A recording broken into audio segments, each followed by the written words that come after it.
Which word in paragraph 1 is incorrect? With a question like this one, where we're being asked to select a single word that's incorrect, the first thing we want to do is see if there's any homophones among our choices.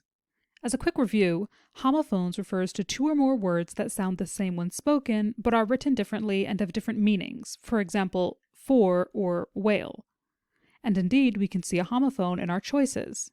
Weather.